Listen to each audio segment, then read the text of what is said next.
Hello there guys, and today we have a second season of our FIFA 13 Career Mode series. Now, I thank you for all the support on the recent episodes, guys. Like I say, from Season 1, you guys have been amazing. Like I said, in the first episodes of that Career Mode, I didn't think we would have, I didn't think it was going to go to plan, but now it has.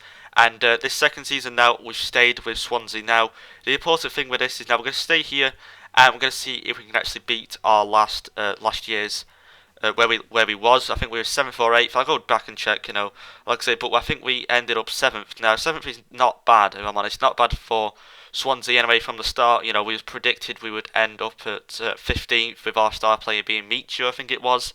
Now, like I say, this season we're going to try beat 7th or even land 7th because I don't want to fall behind what we've just done. Now, if I do get an offering from a club saying, we want you to join, and it's a club that I actually do want to join, then I will go ahead and do that. But I think the reason why I stayed here is to get players like Delafu, Rodrigo, Leno. If I moved to a different club, I wouldn't have seen what they would have been like if they got to a high overall. That's why I bought them. So we're going to stay at this club for now. We're going to see what happens. And now Obeng, last episode I said that I did a career mode with a different team. When I simmed the whole season, I got to the second season. Obeng was actually a 78 overall. 78, I think he starts off at 60. So he's gone up 18 overalls. 18 overalls in one season. Now, I'm guessing he was loaned out because I remember someone saying, if you loan him out, he'll get to a high overall. Now, so ignore the phone. Like I say, so if I loan him out, it might work. But even though I've already done a season, it might not. But we'll see if it works. But anyway, here we go. Look for a new left back now. I thought, well, if Obeng goes, we're gonna have to get my words out. Need a new left back now. Look at Leighton Baines now because he's a really good left back. Like I say, he's I think last season he got most chances created. I don't know in the left back. I don't know. Something along the lines of that. But I know Alaba now. He sparked interest into me just because he's young and he's a squad rotational player. Now, obviously, with a squad rotational player, don't most likely let him go because it's like I say, you don't get played a lot. Now, I thought, well, if they're offering 7.4. Now, I thought he's actually valued at 6. Now, they offer, like I say, 4 and a player.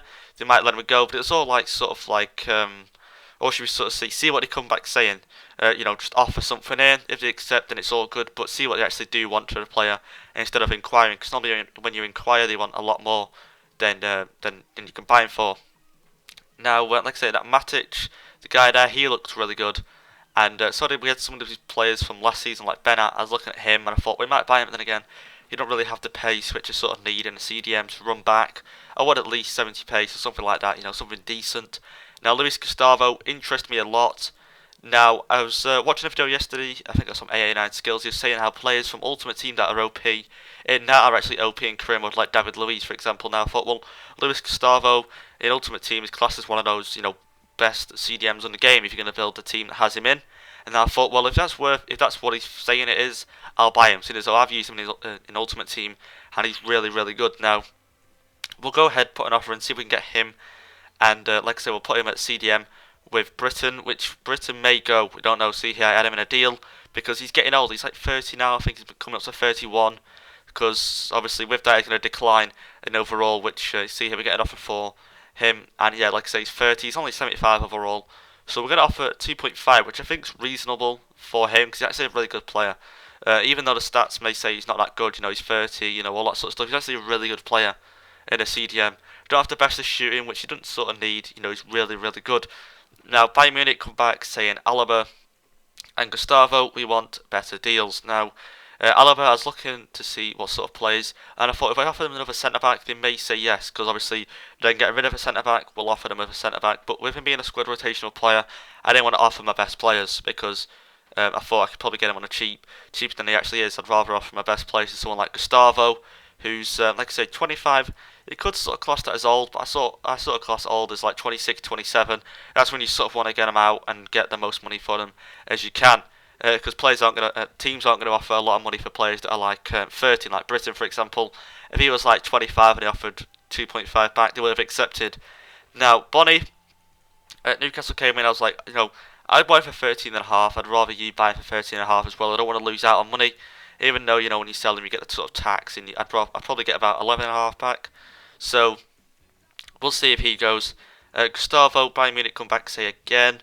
We want more money. We're not interested in the player, actually, he said. So I thought, I'll offer you a winger. Now, I know you got Robin and Ribery, but if those two retire, you're going to need another winger. So we'll see what they say.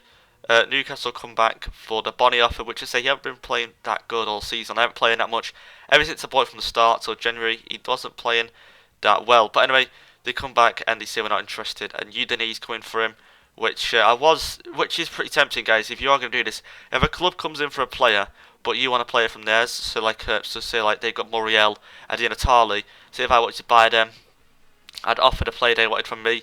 9 times out of 10, I believe they do say yes. I don't know. That's if you give them the right cash amount as well. But because they're interested in your player, they'll actually say yes. Now, like I say, Bayern Munich come back again, which was pretty hard getting the deals from these guys. Obviously, they want a lot of money. They want a lot of money. They want world class players to play in, like I say, EuroLeague, Champions League. Sorry. I think we're in the EuroLeague actually. Yeah, I think we are. So you'll see games from that as well. Like I say, Gustavo, they were not happy with a winger at all. Now, I was looking through some of ours, but I think we actually do end up keeping Hernandez on there. I think we do keep him on there, if I'm honest. Because I know Key was our CDM player. Now, obviously, with me and a star CDM player, we wanted to sort of keep him, but if we're swapping out CDM for CDM, I thought if I could play Gustavo and what's his name? Can't think of his name off the top of my head. Gustavo and Britain. Those two will be solid CDM players, and also we can play like Shelby there in case one gets tired. Alaba, they come back saying yes. The winger, I think it was Routledge, not Hernandez. We was offering him before Gustavo. They'll offer him, and the money will have him. Williams, Roma coming in for him. I think we rejected that because he's a really good centre back. Maybe Williams can actually play CDM. We'll actually probably try that throughout the series. Alaba, they'll say yes to that. So 6,050,000 and a player gets sent over to them, and then we do get David Alaba. Now with him playing left back, that should be really interesting. Now they said we've set a 7 million target for Gustavo because I took Key out of the option, I think, or we might have sold him. I don't know, but something happened along the line, so we go end up offering 7 mil. Leno, team seem to be interested in him. I've seen his stats actually when he gets to an 84 overall, and he's really did impress me. So I'll do a squad report when he gets like 84, or I'll do some by the time sort of like November time because that's sort of like it's in between now and January. So it's something to watch. But we get a transfer offer here for Rodrigo. Now you can see here, excellent form, happy. Now he's going to be worth a lot of money, Rodrigo, which I was debating and selling. That's why I counter-offered. That's why I actually counter-offered. I wouldn't have done that normally because they might have said yes. But I was going to see what you say because Rodrigo, if I'm honest, he hasn't impressed me that much. He's impressed me, don't get me wrong, but his shots go sort of sky high sometimes when you only need them to go, bottom right, stuff like that. So that sort of stuff happens. But we sim a game here, and we're going to go see if we win. This is our first friendly here. Like I say, hopefully we win this. Chico, our centre back, gets us the goal to make it 1-0. Unfortunately, there, Wanyama gets the yellow card. Chico there, his second goal, so he's picking up 2 goals already, and this is pre-season, which is really nice for him. Unfortunately, they missed the penalty by Charles. So like I said, that's pretty unfortunate for them. But like I say, guys, hope you enjoyed, and if you did, leave a like down below and also a comment, and I'll subscribe. I mean, you guys subscribe, and I'll see you all in the next episode, guys. Thank you all for watching.